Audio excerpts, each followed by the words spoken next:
இன்றைய நற்செய்தி புனித மார்க் எழுதிய நற்செய்தியிலிருந்து வாசகம். அதிகாரம் 4, இறைவார்த்தைகள் 1 முதல் 20 முடிய. அக்காலத்தில் மீண்டும் இயேசு கடலோரத்தில் கற்பிக்கத் தொடங்கினார்.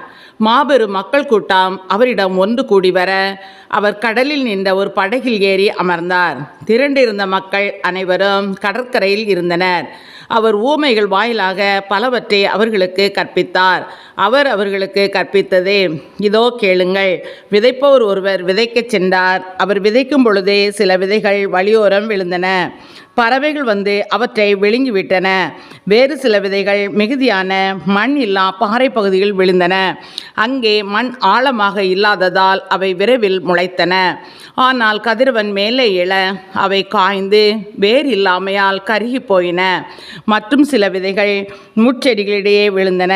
முட்செடிகள் வளர்ந்து அவற்றை நெருக்கிவிடவே அவை விளைச்சலை கொடுக்கவில்லை. ஆனால் இன்னும் சில விதைகள் நல்ல நிலத்தில் விழுந்தன. அவை முளைத்து வளர்ந்து சில 30 மடங்காகவும் சில 60 மடங்காகவும் சில 100 மடங்காகவும் விளைச்சலை கொடுத்தன. கேட்கச் செவியுள்ளோர் கேட்கட்டும். அவர் தனிமையான இடத்தில் இருந்தபோதே அவரை சூழ்ந்திருந்தவர்கள் 12 சேர்ந்து கொண்டு உவமைகளை பற்றி அவரிடம் கேட்டார்கள். அதற்கு இயேசு அவர்களிடம், இறையாட்சியின் மறைபொருளை அறிய உங்களுக்கு கொடுத்து வைத்திருக்கிறது. புறம்பே இருக்கிறவர்களுக்கோ எல்லாம் உவமைகளாகவே இருக்கின்றன. எனவே அவர்கள் ஒருபோதும் மனம் மாறி மன்னிப்பு பெறாதபடி கண்ணால் தொடர்ந்து பார்த்தும் கண்டும் கொள்ளாமலும் காதால் தொடர்ந்து கேட்டும் கருத்தில் கொள்ளாமலும் இருப்பார்கள் என்று கூறினார். மேலும் அவர் அவர்களை நோக்கி, இந்த உவமை உங்களுக்கு புரியவில்லையா? பின்பு எப்படி மற்ற உவமைகளெல்லாம் நீங்கள் புரிந்து கொள்வீர்கள்? விதைப்பவர் இறை வார்த்தையை விதைக்கிறார். வழியோரம் விழுந்த விதைகளுக்கு ஒப்பானவர்கள் வார்த்தையை கேட்பார்கள். ஆனால் அதை கேட்டவுடன் சாத்தான் வந்து அவர்களுள் விதைக்கப்பட்ட வார்த்தையை எடுத்து விடுகின்றான். பாறை பகுதியில் விதைக்கப்பட்ட விதைகளுக்கு ஒப்பானவர்கள் இறை வார்த்தையை கேட்டவுடன் அதை மகிழ்ச்சியோடு ஏற்றுக்கொள்வார்கள். ஆனால் அவர்கள் வேறற்றவர்கள், சிறிது காலமே நிலைத்திருப்பவர்கள்.